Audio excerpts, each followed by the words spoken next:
आत्मिक जीवन बनाउनु पर्यो जसरी हामी बाइबलमा पाउँछौँ होइन एफएसीमा के लेखेको छ बाबाआमालाई भनिन्छ तर आज आमा मादर्स डेको भएको कारणले गर्दा आमाहरू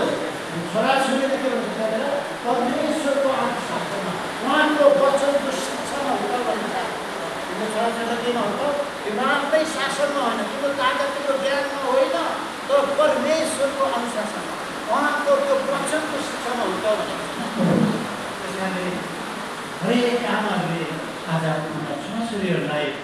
तिमी ठुलो मान्छे हुनुपर्छ राम्रो कुरा तिमी धेरै पढ्नुपर्छ राम्रो कुरा उनीहरू सन्देशको लागि हामी कोसिस गर्नुपर्छ त्यो पनि राम्रो कुरा तर त्योभन्दा बढी कुरो चाहिँ नम्बर 1 तिनीहरूलाई परमेश्वरमा बनाउनु परमेश्वरमा हुर्काउनु परमेश्वरको भय मान्ने बनाउनु परमेश्वरमा चोखो र पवित्र जीवन त्यो चाहिँ मुख्य कुरा यदि संसार हात पारेर ठुलो पद पाएर धेरै पढेर थुप्रो पैसा कमाएर पनि आत्मिक ईश्वर छैन भने त्यो के गर्छ त्यो त आफ्नोमा केही पनि छैन पहिलो कुरो चाहिँ आत्मिक जीवनको लागि परमेश्वरमा हुर्काउने कुरोमा परमेश्वरमा पढ्ने कुरोमा उनीहरूको आत्मिक जीवनको लागि हामी हरेक बाबाले सोच्नुपर्ने कुरा एकदम पहिलो र प्राथमिक कुरा हो भन्ने कुरो हामीले बिर्सनु होइन त्यो कुरा हामी उहाँको वचनमा देख्छौँ हामी त्यसपछि 6:4 देख्छौँ फलसित 2:3 पनि देख्छौँ होइन त्यो कुरोहरू हामी देख्छौँ त्यस कारणले हरेक आमाहरूले छोराछोरी जन्माउने अनि त्यसपछि उनीहरूलाई बनाउने बचाउने हुर्काउने आमा अनि यहाँ अन्य कुरा वर्षाको अब त्यो भइसकेपछि उसले यहाँ के देखाउनु भन्दाखेरि परमेश्वरको योजना जसले परमेश्वरमा आफ्नो सबै कुरो राख्छ सुनिन्छ परमेश्वरमा भएर बस्छ त्यहाँ परमेश्वरको ठुलो सहायता हुँदैन अब सायद 3 महिना पछाडि त नानी बढ्दैको ठुलो हुँदैको अलिकति गाह्रो परेर त्यहाँ मान्छे लुकाउन सकेनन्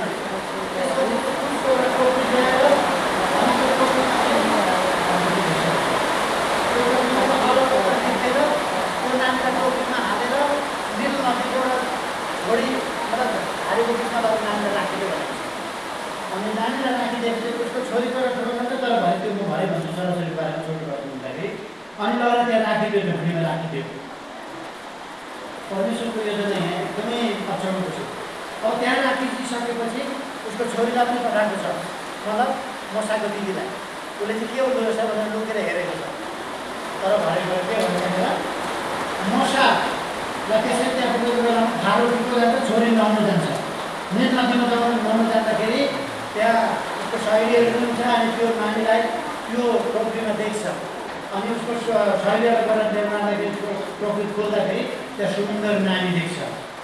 अनि त्यो सुन्दर नानी देखिसकेपछि त्यहाँनिर त्यो नानीलाई लिएर आउँछ अनि त्यो मसाको दिदी त्यतिखेर खुलिरहेछ उसले कुदेर गएर के भन्छ भारो उठेर अब यो यसलाई के गर्ने यसलाई कसो गर्ने यो नानीलाई अब यो त पालन पोषण लिएर उस गर्नुपर्छ भन्दाखेरि तिमीले गएर एउटा इसरायल हिब्रू नानीहरूमध्ये एउटा नानीलाई एउटा दुध खाने नानीलाई उसले भन्छ अब यो नानीलाई हुर्काउनुलाई दुध खेल्नुलाई म एउटा के अरे एउटा आमा अथवा एउटा यसलाई हुर्काउने दुध खेलाउने एउटा म खोज्छु भनेर त्यो छोरीले भन्छ छोरी भरेमा अलिकति ध्यान दिन्छु त्यो छोरीको बारेमा छोरीको पनि ठुलो दायित्व छ अनि गएर उसले कहाँ जान्छ त्यो मसाको दिदी आफ्नै आमाको किनभने अरू थाहा छैन नि त यता त्यो भारोको छोरीलाई थाहा छैन अरूलाई थाहा छैन त्यसको आमाको तर छोरीलाई थाहा छ नि त ऊ गएर आफ्नै आमाको गएर यस्तो भयो भने अनि के गर्छ अनि आएर भनेपछि हुन्छ भनेर त्यो मसा कहाँ पुग्छ फेरि आमाकोमा पुग्छ हेर्नु चाहिँ बहुत ठुलो कुरो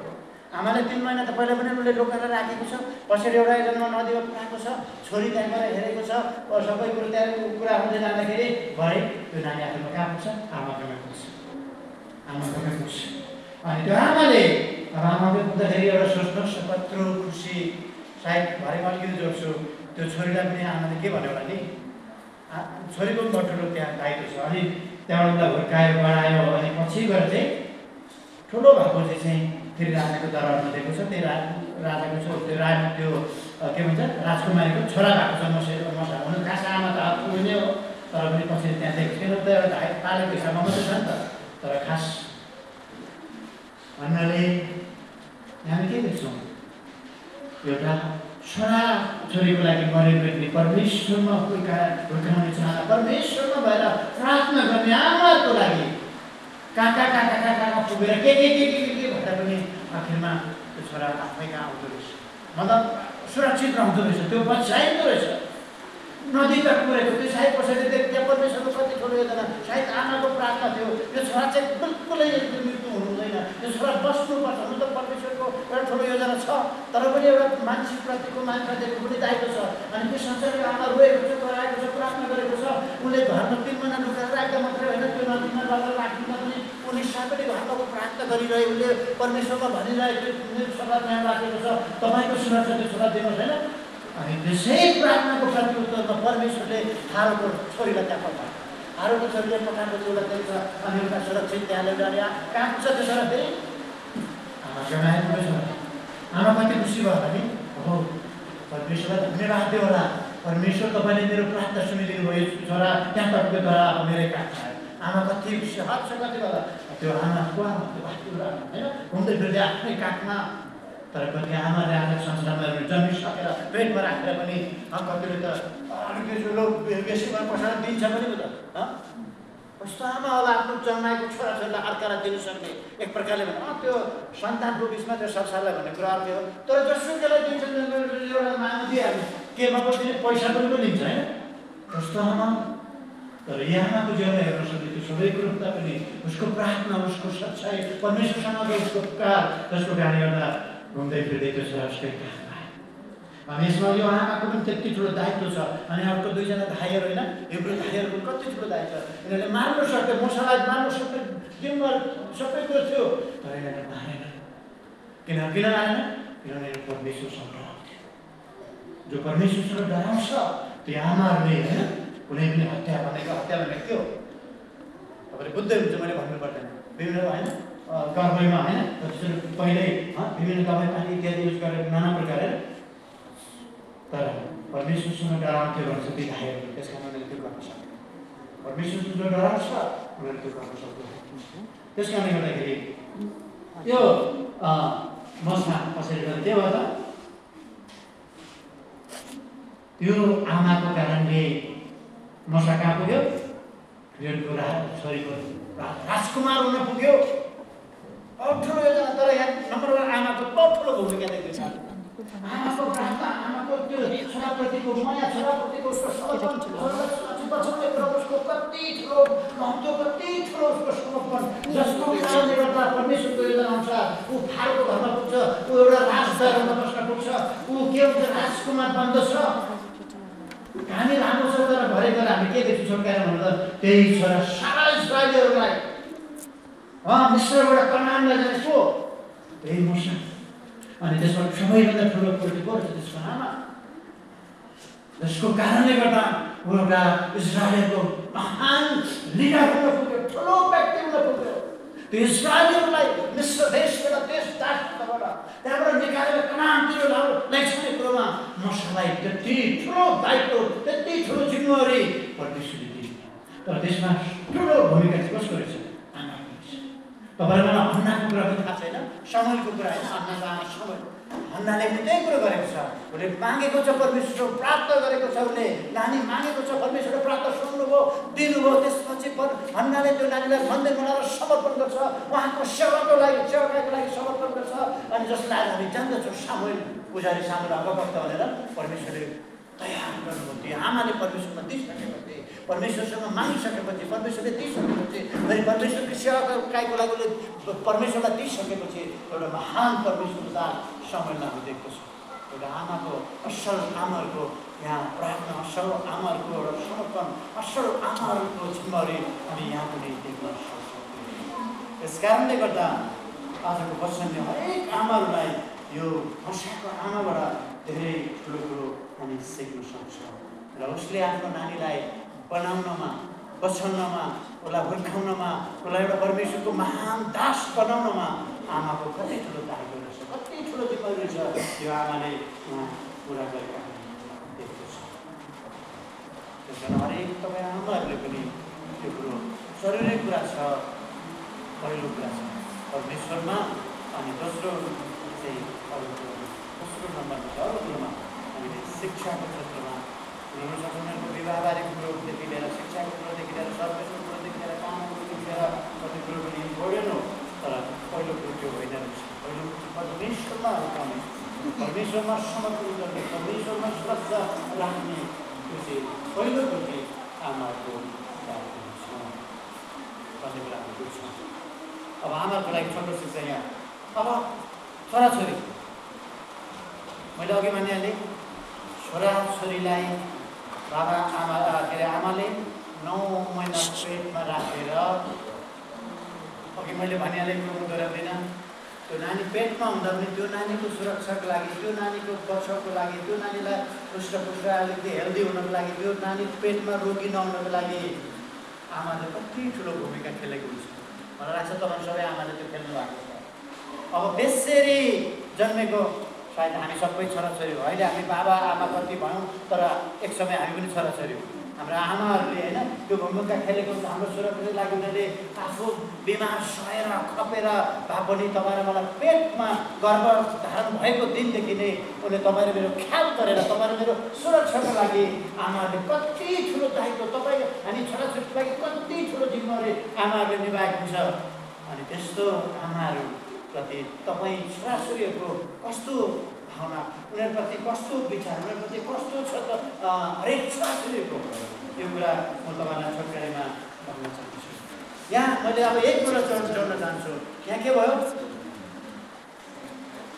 जब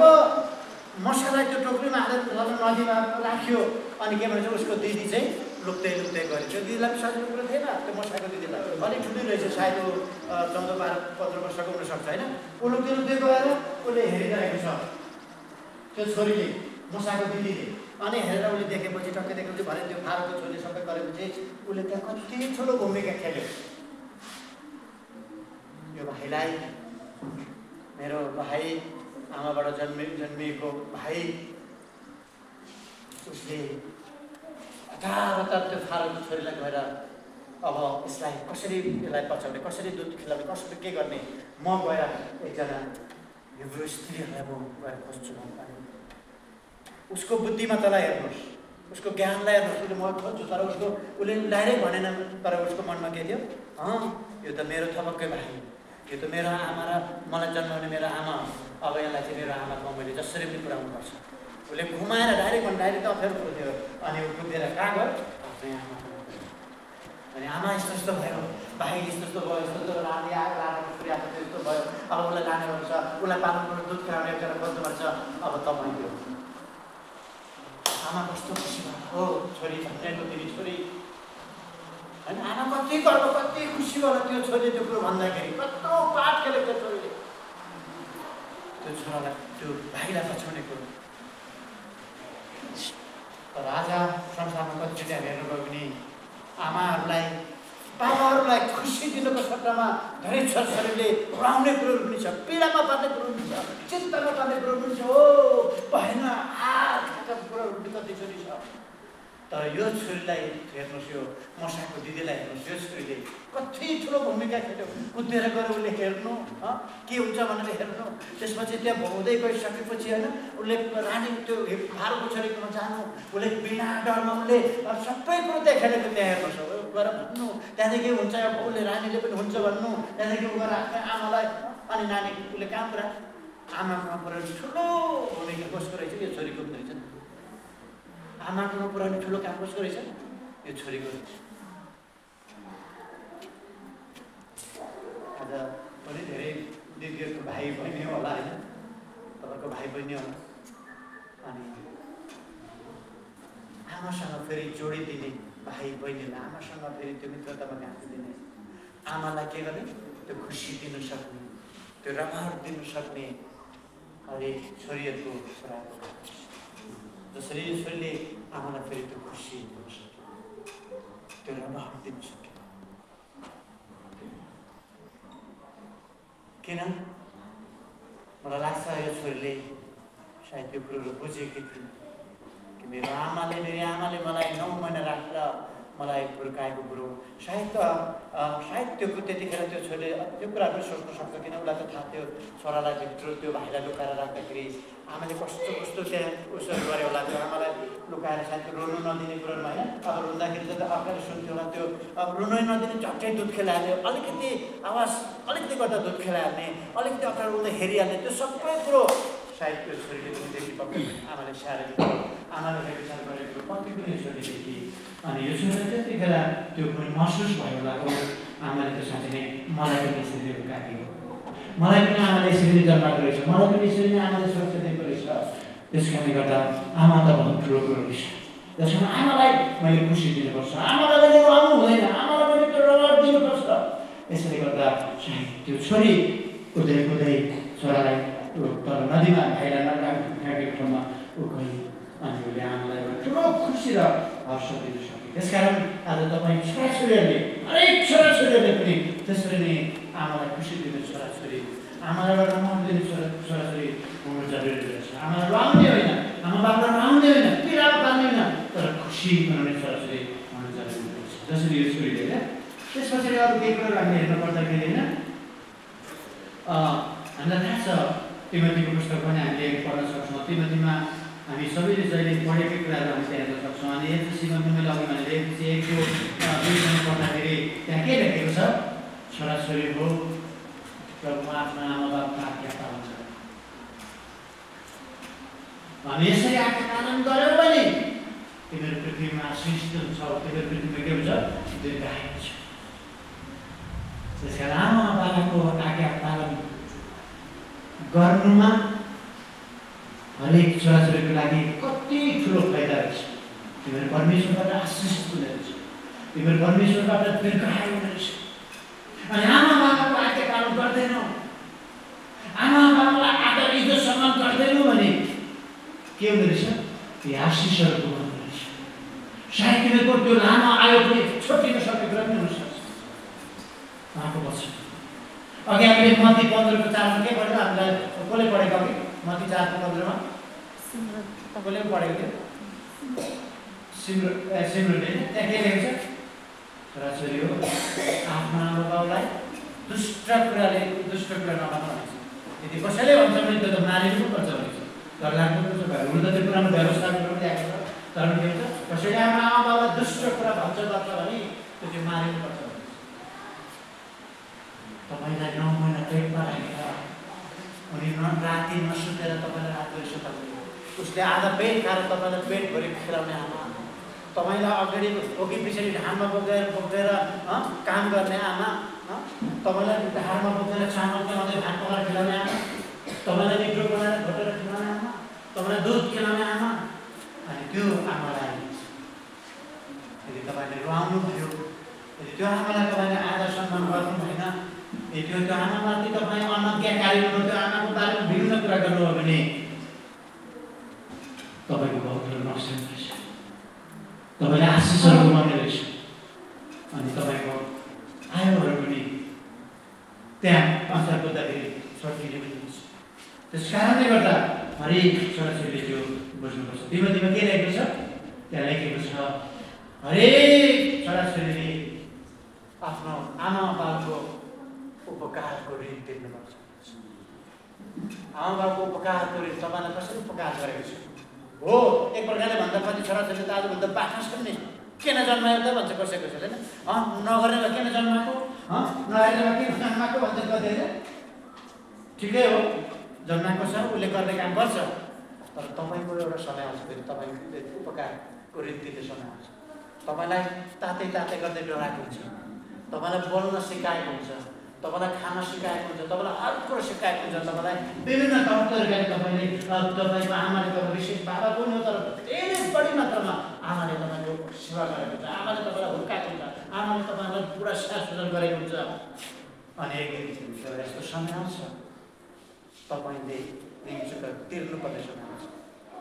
मैले हरेक समय माधव देव यत्रो भन्दै गर्छु अनि तपाईँले तिर्नुपर्ने ऋण चाहिँ अलिक ठुलो छ किन ठुलो छ यो हामी संसारको भाषामा पनि बुझ्छौँ होइन तपाईँले 10,000 लिनु भने 10,000 फर्काउँदा मान्छ त्यसको ब्याज त दिनुपर्छ पर्छ पर्दैन पर्छ त ब्याजै नभने अलिकति बढाएर दिनुपर्छ पर्छ पर्दैन त्यस कारण तपाईँले चुकाउनु पर्ने ऋण चाहिँ आमाले जो गर्यो नि त्योभन्दा अलिक ठुलो छ। किन छ? तपाईँले त नानीलाई त सानो 8 केजी 9 केजी 10 केजीको नानीलाई हुर्काउनु पुग्नु के छ? सजिलो छ नि होइन र? त्यो त सजिलो छ। तर 50-60 केजी कोही त मटामटा हुँदैन होइन, उसले पनि 80-90 केजी पुग्नु होला आमा बाउहरू होइन, मटामटा तगडा तगडा।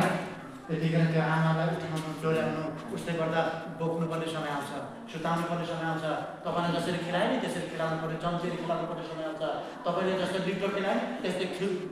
गिलो बनाएर खिलाउनु समय आउँछ, हर्लिक्सहरू पिलाउनु पर्ने समय आउँछ होइन। तपाईँलाई 5-6 वर्ष 4 वर्ष 5 वर्षमा बोकेको र तपाईँले 70-80 वर्ष गर्न आमालाई बोक्नु त होइन ठुलो ऋण भयो कि भएन? बढी चुकाउनु पर्ने रहेछ, तर चुकाउनु पर्छ किनभने तपाईँलाई त्यो बोक्नु सक्ने, तपाईँलाई त्यो गर्न सक्ने, तपाईँलाई त्यहाँसम्म पुऱ्याउने तपाईँको आमाले कति ठुलो भूमिका खेलेको छ, कति आँसु र त्याग र समर्पणसित तपाईँलाई त्यहाँ पढाएको हुन्छ। चाहे खाएर हो कि नखाएर तपाईँलाई ऋण गरेर हो कि तपाईँलाई पढाएको छ, तपाईँको बेचबिखन गरेको छ, तपाईँलाई हर कुरोमा अगाडि बढाएको छ। अनि तपाईँ पछि ठुलो भएको छैन, आज कति जग्गा के देख्छौँ हामी छँदाछँदै छोराछोरी सबै हुँदा हुँदै आमाहरू त वृद्ध लाग्नु छ होइन आश्रममा, कति त घरमै भए पनि बडा बेसुख छ। एकजना व्यक्तिको मैले यस्तो कहानी सुनेको थियो, यस्तै जन्मदिवस आयो अरे अनि आमाको लागि एउटा भयङ्कर उसले एउटा ठुलो कम्पनीको मालिक रहेछ, ठुलो बिजनेसम्यान कम्पनी आफ्नै। अनि उसले ठुलो आमाको लागि तयार गरेर दुनियाँ मान्छे बोलायो अनि त्यहाँ आमाको लागि एकदमै दामी उपहार तयार गर्यो। अनि त्यो आमालाई दिँदै गर्दाखेरि ताली बजाएर सबैले कि ताली बजाएर वाह वाह गरेर कति दामी छोरा है, कति भयङ्कर छ, यति दामी उपहार दियो सबै। ताली कसको लागि गर्दैछ? छोराको लागि गर्दैछ, कति दामी दियो। अनि केही समयपछि त्यो आमाको देहान्त मरेछ, देहान्त भएछ। अनि त्यो आमा यस्तो खालको रहेछ कि उसको जीवनको हरेक कथा हरेक कहानी र हरेक घटनाहरू डायरीमा लेख्दो रहेछ। अनि आमा बित्यो कसरी गरेर उसको आमाको कोठामा गएर उसको डायरीहरू पठाउँदै जाँदाखेरि उसले पढ्दै जाँदाखेरि एउटा आमाले लेखेको कुरो भेटेको छ। अनि त्यहाँ के लेखेको रहेछ भन्दाखेरि त्यो दिनको कुरा पनि लेखेको छ, जसको जन्मदिवसमा मलाई उपहार दिएको सबै कुरो लेखेको छ, छोराले मलाई उपहार दियो त्यो सबै कुरो ठिकै हो। तर मेरो इच्छा चाहिँ के हो भन्दाखेरि म छोरासँगै रहने मेरो इच्छा, सँगै खाने मेरो इच्छा। अनि कहिलेकाहीँ छोराले आमा तिमीलाई कस्तो हुँदैछ, तिमीलाई के दरकार छ, यो मेरो छोराले सोधिदिएको चाहिँ म चाहन्थेँ, यो सोधिदिएको म चाहन्थेँ। अनि मेरो छोरा चाहिँ मसँगै रहेको म चाहन्थेँ। र यदि त्यो दिन ठुलो उपहार दियो, छोराको लागि ताली थियो, तर मेरो लागि त्यो ताली थिएन। मेरो लागि एउटा बडा